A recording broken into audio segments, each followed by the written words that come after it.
Welcome to the online class of Pragjyotika.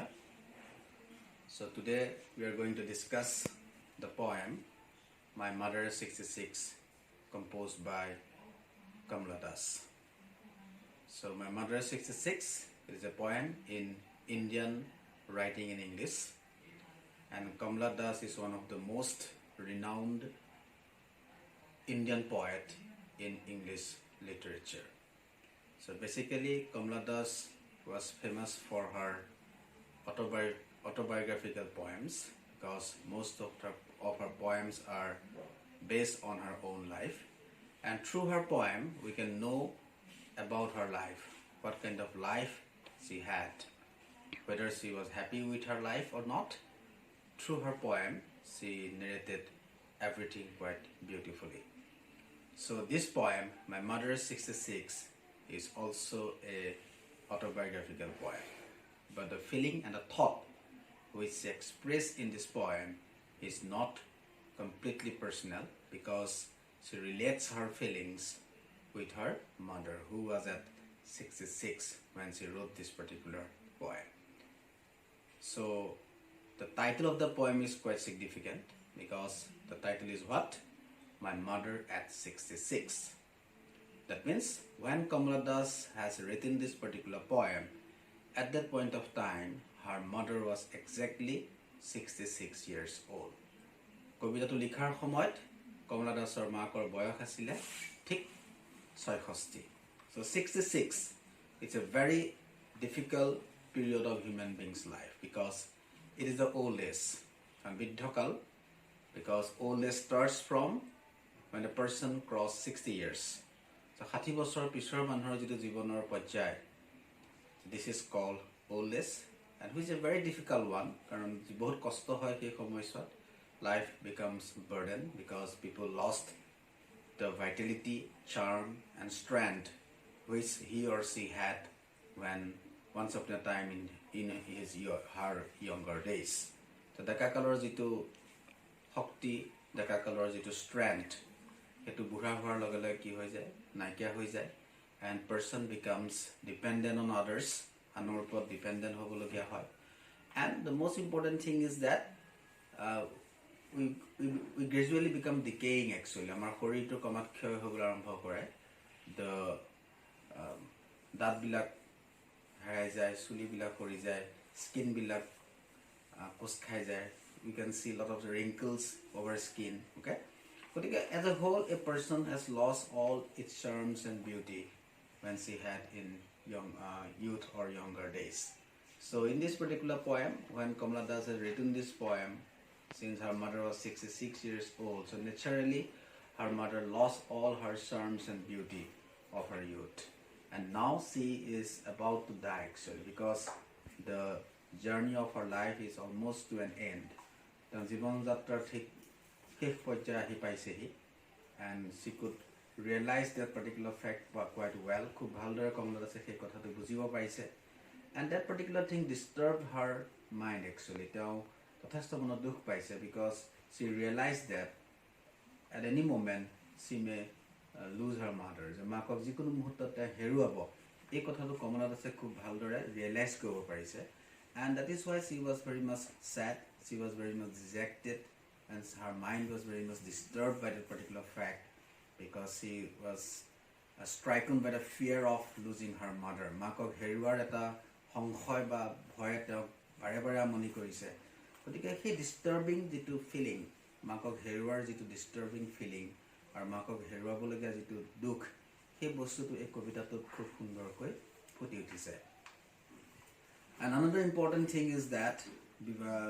you can see in the poem, before you read, a very important line is given: aging is a natural process. Have you ever thought what our elderly parents expect from us? So we can find various people around us. Some people are young, some people are old, okay? Some people are charming, some are not. This world is filled with various kind of people. বহুত মানুহেৰে পৃথিৱীখন ভৰি আছে, সকলো ধৰণৰ মানুহ আমি পাওঁ, বগা কোলা ওখ চাপৰ, শকত ক্ষীণ, বুঢ়া ডেকা বাচ্চা. গতিকে we surround with various people. বিভিন্ন মানুহে আমাক কি কৰি আছে, আমাক আৱৰি আছে but it is very important that how we treat human being আমি মানুহক কেনেদৰে আচৰণ কৰোঁ সেই বস্তুটো বহুত দৰকাৰী কথা particularly whenever we treat an old person we should be always aware of the fact that what kind of response a person expect from us যেতিয়া আমি এজন বুঢ়া মানুহক যেতিয়া আমি আচৰণ কৰোঁ সেই বুঢ়া মানুহজনে আমাৰ পৰা কেনেকুৱা এটা আচৰণ বিচাৰে সেইটো আমি উপলব্ধি কৰাটো বৰ দৰকাৰী sometimes we used to ignore that kind of people okay we feel a little bit irritated with the company of old people বুঢ়া মানুহবিলাকৰ সংগত আমি কেতিয়াবা আমনি পাওঁ we try to avoid them আমি তেওঁলোকক আঁতৰাই চলিবলৈ চেষ্টা কৰোঁ even his own sons and daughters used to avoid old people once they become old they used to avoid such people because they don't want to carry the responsibility of their old parents বুঢ়া মাক দেউতাকৰ দায়িত্ব ল'বলৈ কিছুমান সন্তানে আমনি পায় বা সেইটো ল'বলৈ তেওঁলোকে নিবিচাৰে গতিকে আজিকালি আমি দেখোঁ যে মানুহ বুঢ়া হোৱাৰ লগে লগে কিছুমান ওল্ড এজ হোমলৈ পঠিয়াই দিয়ে ল'ৰা ছোৱালী মাক দেউতাকক গতিকে when we do such kind of things we should always ask to ourselves that if suppose a person who is young he send his father to old age home or somewhere else কিছুমান জেগা যদি পঠিয়াই দিয়ে so before doing that particular thing he should realize he should ask himself that if his own son and daughter do the same thing with him how he will feel তেওঁ কেনেকুৱা অনুভৱ হ'ব সেইটো কিন্তু আমি সদায় ভাবিব লাগে এজন বুঢ়া মানুহক অহাৰ আগতে তেওঁ ইটিকিং কৰাৰ আগতে তেওঁৰ উইকনেছখিনিক আমি ক্ৰিটিচাইজ কৰাৰ আগতে আমি নিজে এবাৰ ভাবিব লাগিব কি যে মই যেতিয়া বুঢ়া বা বুঢ়ী হ'ম সেই সময়ত মোক যদি কোনোবা তেনেকৈ ট্ৰিট কৰে মোৰ মনটোত কেনেকুৱা লাগিব সেইটো আমি সদায় অনুভৱ কৰিব লাগে because old age is such a thing everybody must face that particular phase of life এনেকুৱা নহয় যে সকলো ডেকা হৈ পৃথিৱীৰ পৰা গুচি যাব sooner or later everybody will have to become old সকলো এদিন বুঢ়া হ'ব লাগিব গতিকে সেই যিটো harsh reality of life জীৱনৰ যিটো এটা কঠোৰ বাস্তৱ যে sooner or later everybody will have to become old সেই বস্তুটো আমি কি কৰিব লাগিব আমি ৰিয়েলাইজ কৰিব লাগিব আমি একচেপ্ট কৰিব লাগিব we have to realize that particular fact and we need to accept that particular thing আৰু সেইটো যেতিয়া আমি কৰিম তেতিয়াহ'লে এজন বুঢ়া মানুহক হহাৰ আগতে ইটিকিং কৰাৰ আগতে will think once twice even many times আমি বহুবাৰ আমি চিন্তা কৰিম আৰু সেই চিন্তা কৰাটো according to Kamala Dasৰ মতে is very essential it's quite necessary for us to think about a particular thing so this particular poem is a narrative poem so from that particular style of the poem it is not a very difficult one it's a very straightforward and simple poem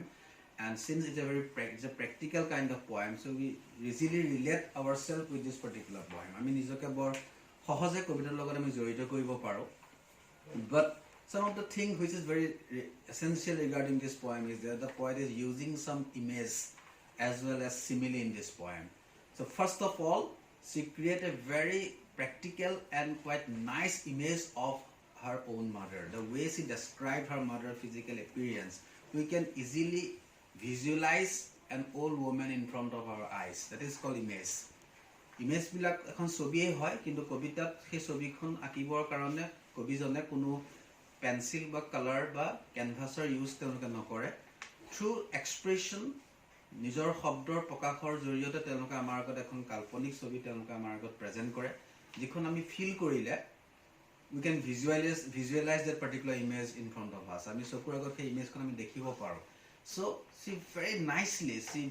give a very nice image of her mother in this poem তেতিয়া আমি প্ৰত্যেকগৰাকী বুঢ়ী মানুহৰ এখন image আমাৰ চকুৰ আগত আহি গৈছে তোমালোকে যেতিয়া পয়েমটো শুনিবা বা পঢ়িবা তোমালোকে ফিল কৰিবা you can easily see an old woman in front of your eyes চকুৰ আগত তোমালোকে এগৰাকী বুঢ়ী মানুহ তোমালোকে দেখিবলৈ পাবা আৰু তাৰ লগতে to give some contrasting images here she give an image of married children হাঁহি ফুৰ্তি কৰি থকা শিশু কিছুমান ইমেজ এটা দিছে some young trees by the side of the road ৰাস্তাৰ কাষত জোপোহা সৰু সৰু গছ কিছুমানৰ এটা ইমেজ দিছে okay so in this way you can see various images in this poem and there is another simile which is very important in this poem is that simile বস্তুটো কি হৈছে to make a comparison whenever we compare a person with some natural objects it is called simile in poetry মানুহৰ লগত বা প্ৰকৃতিৰ লগত মানুহৰ এটা বস্তুক যেতিয়া আমি তুলনা কৰোঁ সেইটো কবিতাত সেইটো simile বুলি কয় so here the poet draws a very nice simile in this poem the simile is that she compares her mother's face with late winter's moon অৰ্থাৎ মাকৰ সেই মুখখন তেওঁ মাকৰ মুখৰ এটা ডেছক্ৰিপশ্যন আমাক দিছে পইণ্টটো তোমালোকে দেখিবা যে সেই মাকৰ সেই মুখখনক তেওঁ উইণ্টাৰ ছিজনৰ শেষ জোনটোৰ লগত তেওঁ কি কৰিছে তেওঁ কম্পেয়াৰ কৰিছে But obviously her mother was old, wrinkled, and she is about to die actually. But her face is not a charming one. The mukhon keto ekhon dhunia morom laga ujjol mukh nohoy. It's a faded and dull kind of face. Okay, so we can't find any light and brightness in her face. But ekhon heta morohi jua mukh ekhonor te image makor mukhonor he image tomak dise. Our late winter moonor logot tar simile to ekane dise. The late winter moon to tenekwai. The winter to ki the last season of the year বছৰৰ শেষ ঋতুটোৱে হৈছে winter আৰু winter seasonলৈ কি হৈ যায় the জুনৰ যিটো brightness the light the brightness which it had the earlier part of the year যেনেকৈ ধৰা summer autumn spring তাৰ যিটো উজ্জ্বলতা পোহৰ সেইটো কি হৈ যায় winter seasonলৈ gradually সেইটো fade হ'বলৈ আৰম্ভ কৰে the moon suddenly lost its charm and brightness it looked quite hazy and dull actually আৰু লগতে কি হৈ যায় উইণ্টাৰ ছিজনত যেহেতু খুব ফগ পৰে ফগ বস্তুটোৱে এটা কভাৰেজ ক্ৰিয়েট কৰে এটমছফিয়াৰত আৰু সেই বস্তুটোৱে মুনটোৰ যিটো ব্ৰাইটনেছ সেইটো আৰু ডিমিনিছ কৰি দিয়ে আৰু কমাই দিয়ে the brightness is become little bit lesser due to that particular fact so' late winter is the last season of the year old days is the last part of human beings life so' from that particular perspective you can find a very good association and similarity between late winter moon and the poet's mother's face. Okay, so this is the very important simile in this poem, and question will be asked on this simile as well actually. And before move to the poem, I would also like to give you some of the important meaning of the meaning of the words from this poem, particularly for those Assamese medium students. Amar Assamese medium or lesson karone moi kitaban dorkari shobdor ortho moi koi disu tomaloke jodi necessary feel kora tomaloke hetu you can also note down it later on. That important word hoise ki dos mane hoise tuponiai thoka in the sense যে আমি purposefully যেটা আমি বিছনাত শুওঁ তেতিয়া আমি হেতু slip word use কৰো স্লিপ বা স্লিপিং আমি কওঁ কিন্তু দসটো হৈছে কি যে sometimes you sit but you are not in a mind to sleep actually তুমি শুবলৈ তোমাৰ মন নাই but due to extreme fatigueness খুব বেছি ভাগৰ আহি যোৱাৰ কাৰণে কেতিয়াবা আমাৰ কি হৈ যায় আমি ক'ব নোৱাৰাকৈ আমি বহি থকাতে আমি কি হৈ যাওঁ শুই যাওঁ জেনেৰেলি বাছত গৈ থাকোঁতে কেতিয়াবা আমি জাৰ্কিঙত আমাৰ টোপনি আহি যায় বা কেতিয়াবা ক্লাছত তোমালোকৰো দেখোঁ যে লাষ্ট পিৰিয়ডৰ ক্লাছৰ আগত ল'ৰা ছোৱালীবিলাক ভাগৰি যায় কেতিয়াবা বহি থাকোঁতে টিচাৰে ক্লাছ কৰি থাকোঁতে টোপনি আহি যায় সেই যিটো ক'ব নোৱাৰাকৈ অকস্মাতে আহি যোৱা টোপনি সেইটো দছ বুলি কয় এছেন মানে হৈছে এছৰ পৰা এছেন হৈছে এছ হৈছে কি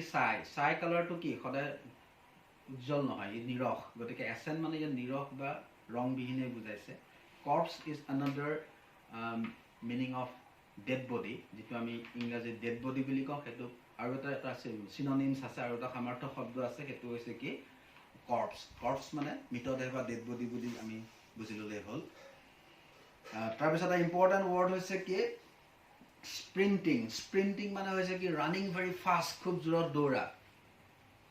খুব স্পিডি যিটো ফাষ্ট ৰানিং সেইটো স্প্ৰিণ্টিং বুলি কৈছে আৰু স্পিলিং মানে হৈছে to come out in group 10-15-20টা গ্ৰুপ বান্ধি পেলাই ল'ৰা ছোৱালী যে ওলাই যায় আহে সেই বস্তুটো কি বুলি কয় স্পিলিং বুলি কয় so another word that is when to হৈছে কালাৰলেছ বা ৰংবিহীনে বুজাইছে ইয়াত কালাৰলেছৰ কাৰণে বা ৰংবিহীনৰ কাৰণে আমি তিনিটা ৱৰ্ড আমি পাইছো এছেন পেল এণ্ড when এই তিনিটা শব্দৰ আল্টিমেট মিনিংটো একে হৈ যায় ৰংবিহীন বা কালাৰলেছ বা নিৰখ যি কোৱা ফেমিলিয়াৰ মানে হৈছে যিটো আমি খুব ভালদৰে চিনি পাওঁ যিটো লগত আমি বহুত দিনৰ পৰা যিটো লগত আমি জড়িত ৱেল ন'ন খুব ভালদৰে আমাৰ লগত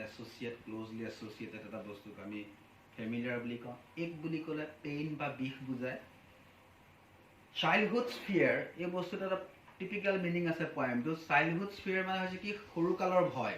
এতিয়া পয়েটৰ যিটো সৰুকালৰ ভয় সেই ভয়টো হৈছে কি আৰু সেই ভয়টোৱে কবিয়ে বিচাৰিছে যে প্ৰত্যেকজন মানুহৰ মনত থাকিব লাগে this particular childhood fear must be within everybody's heart and mind as well সকলো মানুহৰ অন্তৰৰ মনত এই ভয়টো থাকিব লাগে ভয়টো হৈছে কি to become old and to die one day যে বুঢ়ী হোৱা বা বুঢ়া হোৱা আৰু এদিন মৰিব লাগিব এই যিটো ভয় এই ভয়টো সকলোৰে মনত থাকিব লাগে যিটো কবিৰ আছে কবিৰ মনত সদায় এটা ভয় আছিল কি যে এদিন ময়ো মাৰ দৰে বুঢ়ী হ'ব লাগিব, এদিন ময়ো মাৰ দৰে এই সংসাৰৰ পৰা যাবগৈ লাগিব। এই ভয়টো কবিৰ সৰুকালৰ পৰাই মনত আছিলে, আৰু সেই কথাটোৰ কাৰণে আজি তেওঁৰ মনত মাকৰ প্ৰতি কি আছে, ৰেচপেক্টটো বহুত বেছি আছে। That particular childhood fear is keep alive that particular love and respect in the poet's mind. তেওঁ মাকৰ মনত যিটো সন্মান বা ভালপোৱা আছে সেইটো আছে only because of that particular childhood fear. গতিকে সেই childhood fearটো যে বুঢ়ী হ'ব লাগিব, বুঢ়া হ'ব লাগিব, মৰিব লাগিব, কষ্ট খাব লাগিব, এই ভয়টো যদি সকলোৱে যদি মানুহে মনত ৰাখিব পাৰে, তেতিয়াহ'লে আমাৰ যিটো এটা টেণ্ডেঞ্চি আছে যে বুঢ়া মানুহ বুলি ক'লে, বুঢ়ী মানুহ বুলি ক'লে গালি পৰা, এভইড কৰা, ইগন'ৰ কৰা, আমাৰ যিটো এটা হিউমেন টেণ্ডেঞ্চি আছে, সেই টেণ্ডেঞ্চিটো আমি কি কৰিব পাৰিম, চামহাও আমি নাইকিয়া কৰিব পাৰিম। গতিকে these are the important words from the poem which very necessary for you to remember it. Okay, so I would like to stop for today. In my next video I am going to explain the poem thoroughly. Okay, so students, see you in the next class. Thank you.